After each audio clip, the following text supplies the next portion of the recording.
बोलो बोलो शंकर भगवान की जय। पार्वती मैया की जय। गौरी पुत्र गणेश की जय। ए सासू अम्मा, अब शंकर भगवान पार्वती माता का जय करो लागा पूजो जो होएगा। अब बताओ काव करी अम्मा। जाओ हमार बड़की जीजी मारी मिटाई दी हुए तने दिन से तीज के व्रत करत थी, भूखल रहत हूँ, प्यासल रहत हूँ और सबके पूजा पाठ करत हूँ। मैंने तुम्हें पता ही नहीं है काव हुआ था। अब मैंने अब काव करा जाए। जाओ जीजी, बड़ी भुलक्कड़ है तू, बड़ी भुलक्कड़। अरे दखिनैया तो नहीं जानती, हमारी मोटकी पतैया हम बहुत अच्छे से जाने थे। ये मोटकी खाली खाए वाला चीज, चुगली चपाटी झगड़ा लड़ाई चीज याद रखती थी, और जो नीक चीज है पूजा पाठ है, कोनो काम धंधा का ना याद रहता है। ये मोटकी कचुआई दी है, इतना साल से पूजा पाठ करती, लेकिन हर सलिया एक बताओ एक पड़ता। बताओ हम ना रहबे तो क्या बताइए इनका।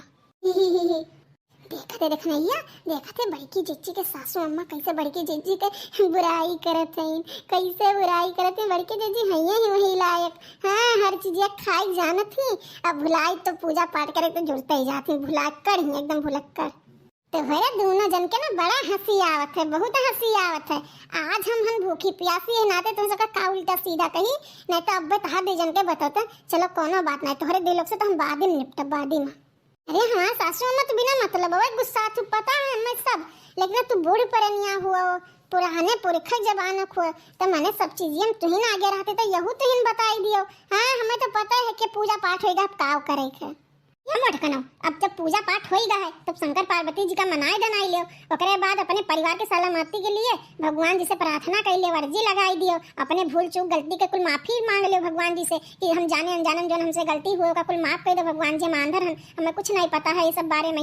हम आंधर खोपड़ी नाप के शरण में पड़ी है नाथ, जोन मन के आप अच्छा करो, हमारे साथ मेरे परिवार का सुखी सलामत रखो। और एक बाद बढ़िया गीत भजन गाई दियो, खूब बढ़िया के भजन गा जने से शंकर पार्वती जी खुश हो जाए। मटकी ठीक बा अम्मा, ठीक बा। हम शंकर पार्वती जी के मनाए दनाए ली थे, ओकरे बाद अपन गलती क्षमा मांगे ली थे, अपने परिवार के सलामती के लिए माता रानी से विनती प्रार्थना किए ली थे, और ओकरे बाद खूब बढ़िया गीत भजन गाए थे अम्मा।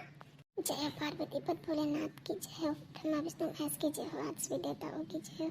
जन भूल चूक गलती हो भगवान जी माफ करो, हम अंदर को बिना आपके शरण में मत के दरिद्र नाथ आप सब कुछ माफ करो, हमारे भूल चूक गलती क्षमा करो, हमारे परिवार के रक्षा बनाए रखो, बाल बच्चों का सही सलामत रखो, हमें सिंदूर के लाज रखो, बूढ़ा कमरे से बुद्धि दो नाथ। जय हो माता पार्वती की जय हो। अब अम्मा मनाए दनाए लिहन शंकर भगवान जी का पूजा पाठ कर लिहन, अब विनती प्रार्थना कर लिहन, गलती क्षमा मांग लिहन। अब बढ़िया एक भजन हम तुम्हें सुनाई थे, सुनो अम्मा। लड़की दखनिया हम गाई थे ना, तो लोग पीछे से पुरवा। ठीक बा बड़की जीजी।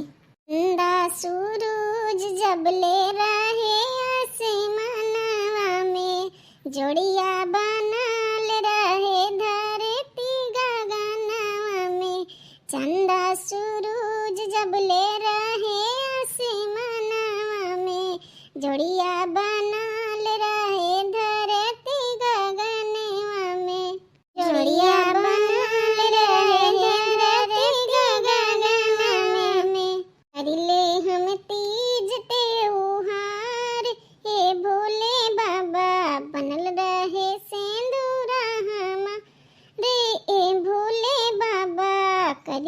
तीज त्योहार ए भोले बाबा बनल रहे सेनुरा हमार, ए भोले बाबा बनल रहे सेनुरा हमार, ए भोले बाबा।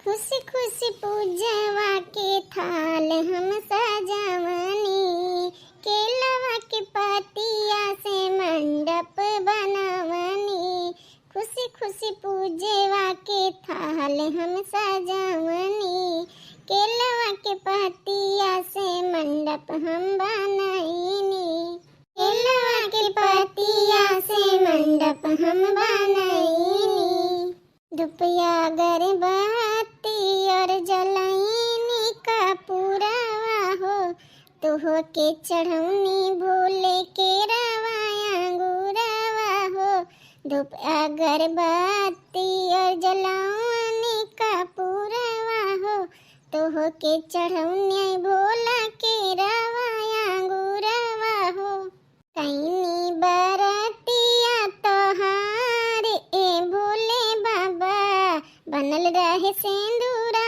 हमार, ए भोले बाबा कैनी बरतिया तोहार ए भोले रहे सिंदूरा ए भोले बाबा करिला तीज त्योहार ए भोले बाबा सजल रहे सिंदूरा हमार ए भोले बाबा सजल रहे सिंदूरा हमार ए भोले बाबा। सब प्रेम से बोलो पार्वती पद भोलेनाथ की जय हो। ले सासू माँ बैठी भजनिया सुनाई देन बस अब खुश हो गए हो। हाँ मटकी सुनाई तो बड़ा नीक लग लेकिन अब एक थोड़ी और सुनने मन कहता है मटकी एक और सुनाई दे खूब बढ़िया भजन। हाँ हाँ बड़के जी हाँ ठीक बस सासू माँ सुनाई थे नठी और निर्जल उपवास कैनी बाटी निरहार हो निर्जल उपवास कैनी बाटी निरहार हो तीज के बरते हम उठावनी तोहार हो तीज के बरते हम उठावनी तोहार हो कुशल कुशल रखिया शिव जी से नूरा हमारे हो कुशल कुशल रखिया शिव जी से दूरा हमार हो कुशल कुशल रखिया शिव जी से दूरा हमार हो जैसे देला शिव जी गौरा जी के प्यार हो वैसे मानेला प्रभु पियवा हमार हो वैसे मानेला शिव जी पियवा हमार हो आरती दिखावेली थाली में दिया बार हो आरती दिखावेली थाली में दिया ओ कुशल कुशल रखिया जी शिव जी सिंदूरा हमारे हो कुशल कुशल किया शिव जी सिंदूरा हमारे हो आरती दिखावेली थाली में दिया बार हो कुशल कुशल रखिया शिव जी सिंदूरा हमारे हो सही बनाल रहे हमर परिवार हो कुशल कुशल रखिया शिव जी सिंदूरा हमार हो रखिया सलामत शिव जी सिंदूरा हमार हो रखिया सलामत शिव जी सिंदूरा हमार हो पियावा हमार बसे हमरे धड़कन में जीवन हमार बीते उनके चरणन में पियावा हमार बसे हमरे धड़कन में जीवन हमार बीते उनके चरणन में जीवन हमार बीते उनके चरणन में कुशल कुशल रखिया शिव जी सिंदूरा हमार हो असही बनाल रहे मोर परिवार हो रखिया सलामत शिव जी सिंदूरा हमार हो रखिया सलामत शिव जी सिंदूरा हमार हो। बोलो शंकर भगवान और पार्वती मैया की जय। तो भैया बाबू बहनी दीदी लोग आज के वीडियो बस यहीं तक। अगर वीडियो अच्छा लगा तो लाइक शेयर सब्सक्राइब जरूर करें और हरियाली तीज के त्योहार के अंशिवानी कार्टून चैनल की पूरी टीम की तरफ से बहुत बहुत हार्दिक शुभकामनाएं एवं बधाइयाँ।